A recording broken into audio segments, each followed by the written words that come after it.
Hey guys, what is going on? Welcome back to another GCrypto video. I'm your host Seth, and in today's video, we're going to be talking about, you guessed it, Gods Unchained.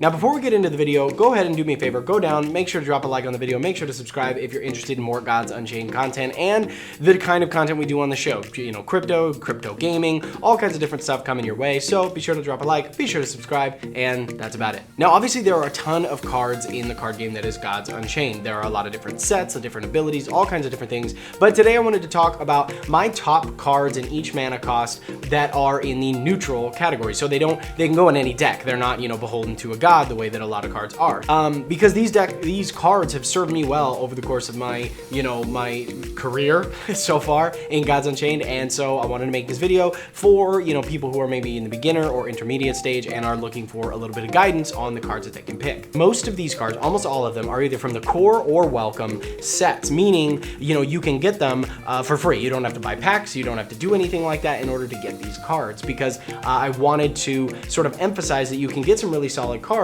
without paying a bunch of money. So almost all of these cards, with a few notable exceptions, are from the core or welcome sets. So without further ado, I guess let's just go ahead and dive into it.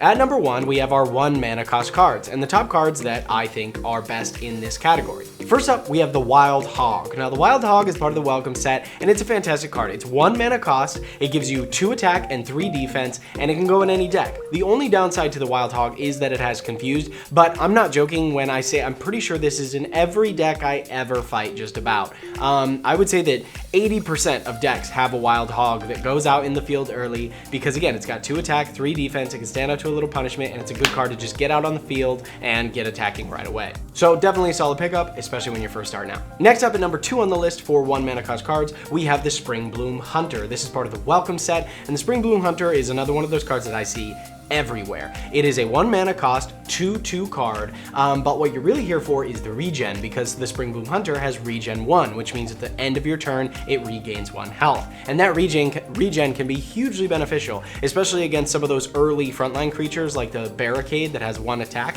So you can attack, do 2 damage, and your turn it gets back the health that it just got taken away by that card. So Spring Bloom Hunter, very handy. Again, 1 mana cost, something to get out on the field really quickly, and if you put it in a nature deck, you can get some ridiculous buffs going on with this card, or a light deck too, right? You can have a Shield Bearer, give it a +1/+1. Now it's a 3/3 with regen 1.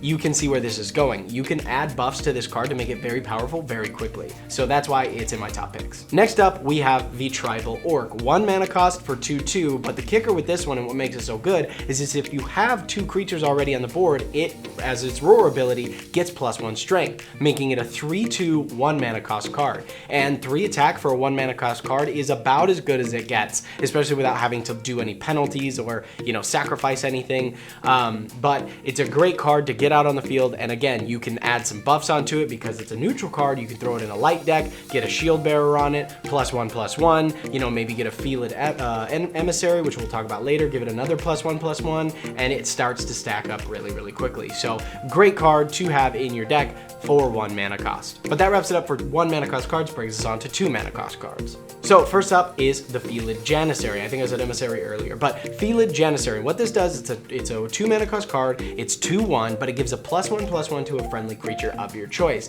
So this is a great card to have in your deck because it can just bump up the attack and defense by 1 of a different creature. So it's great for light decks, great for regen decks, because you can again increase that maximum health so that regen even stacks up more. So awesome 2 mana cost card.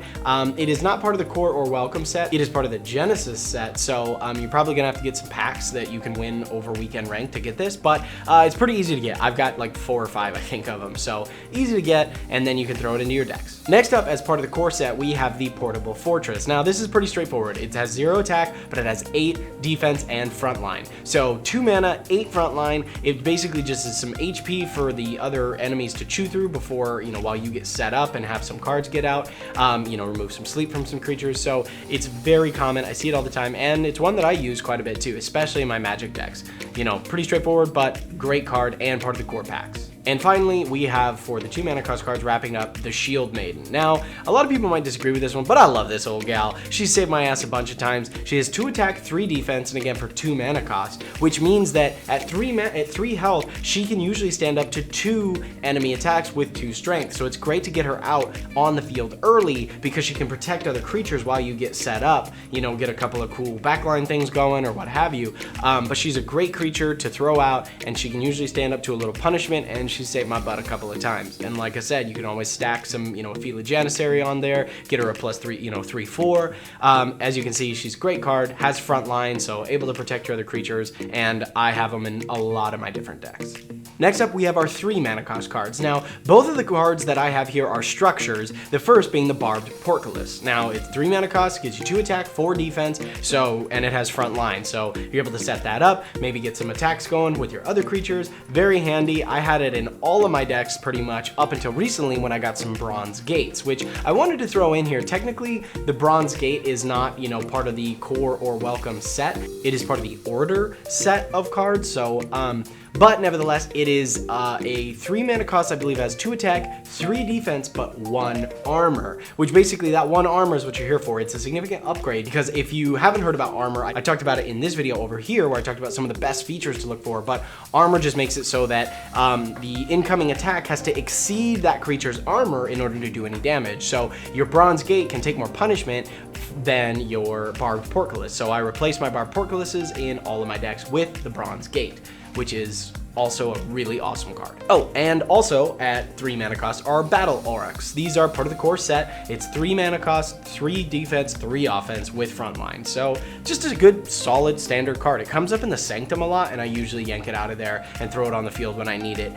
It's a good card. It's just a good standby. You know, it's pretty simple, pretty straightforward, but it'll whittle away a lot of those lower attack creatures that you might have in an opposing enemy's deck. And again, you can always stack some buffs on top of it, make it better. And now, heading into 4 mana cost cards. First up, we have the Carthaginian Marine. Now, I like this card because it does damage, and in some types of decks, auto at-will damage is hard to find. So this card, when you put it on the field, its roar is that it deals 2 damage to an enemy creature, which can come in huge handy, you know, especially in like a nature deck where a lot of the damage cards are random and you can't pick the target, which is kind of annoying sometimes, but you know, makes sense with the nature theme, right? It's chaos.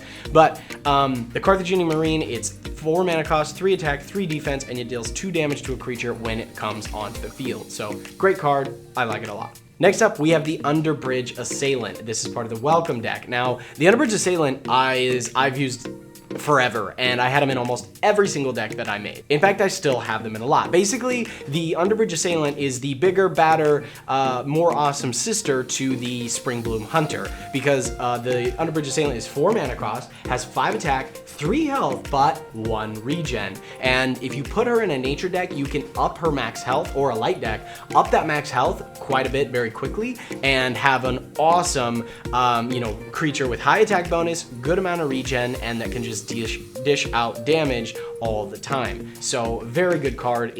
I mean, it's in almost every deck I come up against. And finally, bringing it up is the Athenian Brawler. Now, this is not a very complicated card. It's 4 mana cost, has 2 attack, but 6 defense, which, you know, frontline creatures, right? They need good health. And this card is good. I like to throw it out there. It's a lot of HP for enemy opponents to chew through, and it's got 2 attacks, so it can usually whittle down a lot of enemy creatures, especially in the early game. So I like the Athenian Brawler, and also, again, because it's neutral, you can stack it in a light deck or nature deck, buff it up quite a bit, and it can get really out of hand really quickly with how good it can get. So that's one that I like and one you should look for as well. That ends 4 mana cost cards and brings us into 5 mana cost cards. And first up, we have the Jungle Princess. Now, I used to use this card a lot. I don't use her as much anymore, just because as I've played and gotten more packs, and I've bought a couple as well, I have found better cards to replace it with. But when you're first starting out, or you're still at that intermediate level and haven't, you know, committed to buying some packs, this card is great because it is a frontline creature. She's 5 mana cost, 4 attack, 3 defense, which is kind of low, but has frontline, and she summons 2 1/1 hyenas with her.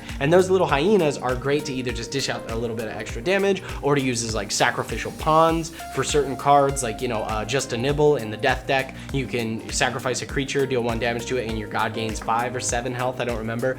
But, you know, good for stuff like that. So Jungle Princess, I like her. I used her a lot, and I think I still have her in one of my nature decks because she is Amazon, which means that you can stack like Arcmonian Onslaught, which is an awesome Amazon buff card on top of her, and it gets out of hand pretty quickly. So still having a couple, but she's since gone the way of the dodo. Now another card that I still have quite a bit of in my decks is the Atlant Phalanx. 5 mana cost, 5 attack, 4 health, and frontline. So, you know, just a very high attack creature means that its odds are it's gonna kill whatever's coming after it.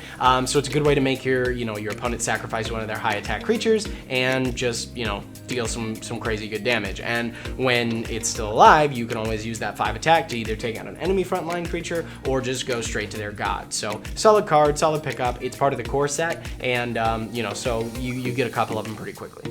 That rounds out 5 mana cost cards and brings us to 6 mana cost cards. First up, we have one of my favorite frontline creatures, which is the Minotaur Phalanx. This is a 6 mana cost card with 4 attack and 8 health. Now that 8 health again is very, very important. I always pick the Minotaur Phalanx over the Hired Muscle, which is another core or welcome set card, because it has more health. The Minotaur Phalanx is 4/8, whereas Hired Muscle 6 attack, 5 defense. And defense is what you're after when it comes to frontline creatures. You need them to be able to stand up to that punishment.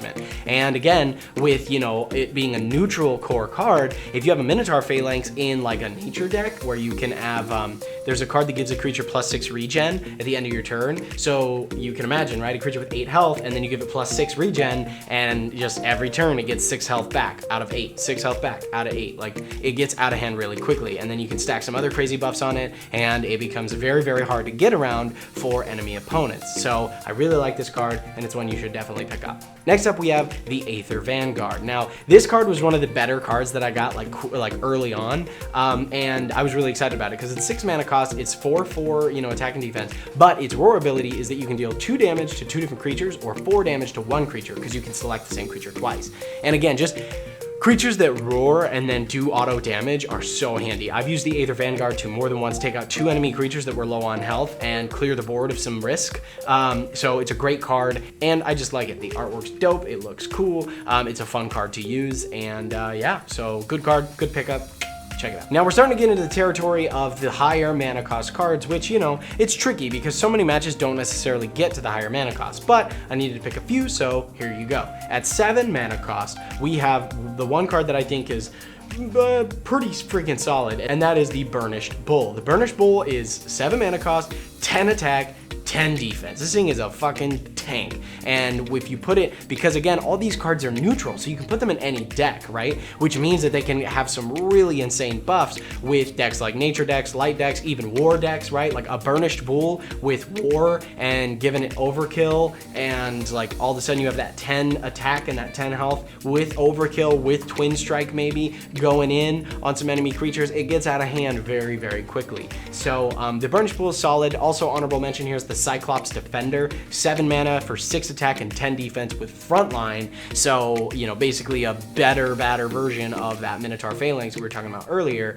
And so those are both really solid cards that you can, you know, pick up. Again, neutral, so they can be in any deck, and you can stack some pretty crazy buffs on them. At 8 mana cost, we have the Helion Elite, which is one of my favorite cards. I've only gotten to play it a handful of times, but it is nuts. 8 mana cost, 10 attack, 12 health, frontline, and protected. So it comes on the field and it fucks shit up. I've used it to great effect a couple of times. Again, not a lot of matches get to 8 mana just because they're over before you get to those mana unlocks. But awesome card to have unless you're fighting a Magic deck, and they have Ratify, which has happened to me at least twice, I think, with this specific card, and it is just fucking infuriating. I hate Ratify, but I like it when it's in my deck. Helion Elite, this thing hits hard. Next up, we have 9 mana cost cards. So 9 mana, honestly, I think in the over 100 matches I've had, I think 3 have gotten to where the 9th mana lock was unlocked. So you're almost never gonna play these cards. None of my decks have 9 mana cost creatures in them because why? It's a waste of a card. I could, you know, have a better 4, 5, or 6 cost card rather than go with 9 and not be able to play it. You know, then it's just a card sitting in my hand. But if I had to pick one, I would probably pick the Atlantean Hydra, just because, I mean, it's fucking insane. Crazy attack, crazy defense, blitz, protected, overkill, twin strike. Like, it's got features for days, and if it did ever hit the field, it'd be pretty devastating. So that's my kind of honorable mention, but again, I wouldn't put 9 mana cost cards in your deck. More on that in this video over here that I talked about it, but, you know, like I said, not a good strategy. But that's it, you guys. Those are all of my sort of top cards. These are cards that I've used a ton to great effect. They're cards that I've seen in almost every deck, whether I was beaten or not. You know, most people who beat me have these cards in their deck, especially when you're early on and you're playing in the lower ranks. These cards are great, especially if you're in that sort of beginner intermediate stage. And the best part about them is that they go with any deck because they're neutral. They don't have a god, so you can put them in any deck. You could stack buffs on top of them, which is really cool. And you know, they can be used to some really great effect. So that has been it for today's video, you guys. I hope you enjoyed it. If you did, again, don't forget, make sure to go down, drop a like. You know, I've been working really hard, and I've been playing a lot of this game to bring you guys this content, and hopefully, you know, you get something out of it. So again, like, subscribe, do all this stuff, and I'll catch you in the next one. Thanks guys so much, and don't forget, game it till you make it. See you guys.